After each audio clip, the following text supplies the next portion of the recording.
আসসালামু আলাইকুম প্রিয় দর্শক শ্রোতা। আজকে আমাদের সাথে রয়েছে জগন্নাথ বিশ্ববিদ্যালয়ের বি ইউনিটে ১৩৪তম হওয়া শারমিন। সে জগন্নাথ বিশ্ববিদ্যালয়ের আইন ও ভূমি প্রশাসন বিভাগে পড়াশোনা করছে।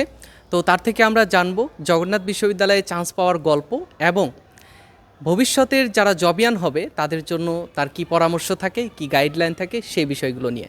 তো চলো আমরা শুরু করি।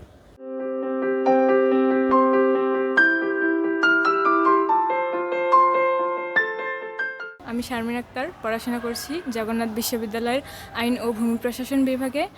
আমার জেলা হচ্ছে নীলফামারী, আর কলেজ ছিল তিস্তা ডিগ্রি কলেজ। পাবলিক বিশ্ববিদ্যালয়ে তুমি কিভাবে চান্স পেলে, এর পেছনের যে গল্পটা সেটা আমার অডিয়েন্সের সাথে একটু শেয়ার করো।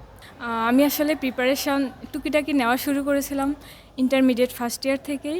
আমার একজন টিচার ছিল, আমি আসলে জানতাম না কিভাবে, মানে ভার্সিটি সম্পর্কে কিছুই জানতাম না, কিভাবে চান্স পেতে হয় বা কিভাবে পড়াশোনা করতে হয়।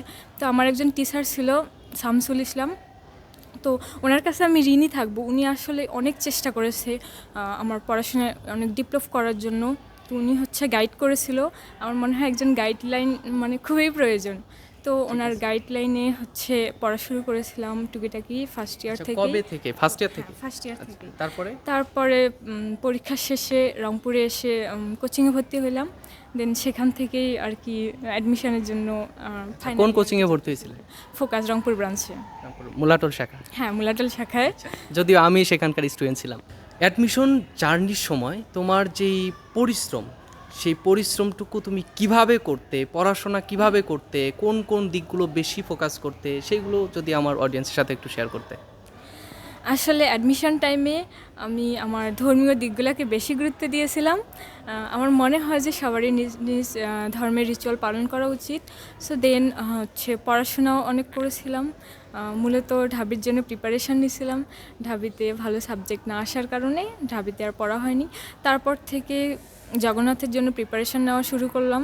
জগন্নাথের জন্য মানে প্রিপারেশন নিয়ে শুরু করেছো, জগন্নাথ সম্পর্কে জানতে পারলে কোথায় থেকে?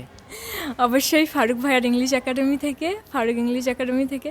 কারণ জগন্নাথ তো গুচ্ছের মধ্যে ছিল, তেমন কিছু মানে প্রশ্ন প্যাটার্ন সম্পর্কে কিছু জানা হয়নি। তো আমি ইউটিউবে সার্চ করেছিলাম জগন্নাথের প্রশ্ন প্যাটার্ন আসলে কীরকম তা জানার জন্য। তো সেখান থেকেই আর কি ফারুক ভাইয়ার সাথে যাত্রা শুরু। ফারুক ভাইয়ার ভিডিওগুলো দেখতাম, সেখান থেকে গাইডলাইন পেয়েছিলাম। ফারুক একাডেমির কোন বিষয়গুলো তোমার খুব বেশি ভালো লাগতো, বা আর কোন বিষয়টা খুব খারাপ লাগতো? খারাপ লাগার বিষয় বলতে ভালো লাগার বিষয়টাই আগে প্রথমে বলি। খারাপ লাগার বিষয় তেমন নেই। ভাইয়ার যে হচ্ছে ছোটো ছোটো দিক নির্দেশনাগুলো থাকতো, কিভাবে পড়তে হবে, সিস্টেমেটিক একটা দিক নির্দেশনা থাকতো, এটা আমার কাছে সবচেয়ে ভালো লেগেছে এবং সেই অনুযায়ী পড়াশোনা করেছি। খারাপ লাগার দিকটা বললে না?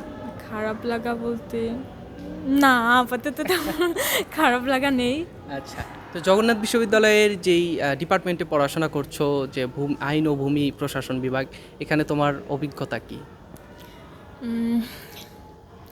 জগন্নাথ বিশ্ববিদ্যালয়ের আইন ও ভূমি প্রশাসন বিভাগ অবশ্যই একটা রয়্যাল ডিপার্টমেন্ট এবং আমার খুবই ভালো লাগতেছে এখানকার মানে টিচাররাও অনেক আন্তরিক, অনেক ধৈর্য সহকারে ওনারা ক্লাস নেন এবং হচ্ছে আমার ফ্রেন্ড সার্কেলরাও অনেক ভালো।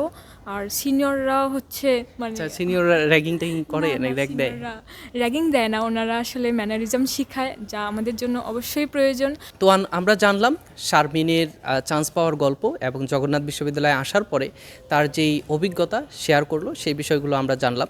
আশা করব যে যারা ভবিষ্যতে জগন্নাথ বিশ্ববিদ্যালয়ের ভর্তি পরীক্ষায় অংশগ্রহণ করবে, তার এই গাইডলাইন অনুসারে তারা প্রস্তুতি নেবে এবং জগন্নাথ বিশ্ববিদ্যালয়ের একজন গর্বিত জবিয়ান হিসেবে সে তার নাম লেখাতে পারবে। তো আজকে এই পর্যন্তই। নেক্সটে আমরা অন্য কোনো জবিয়ানকে সাথে নিয়ে আপনাদের সামনে তার গল্পটা শেয়ার করব ইনশাল্লাহ। সে পর্যন্ত ভালো থাকবে, সুস্থ থাকবেন।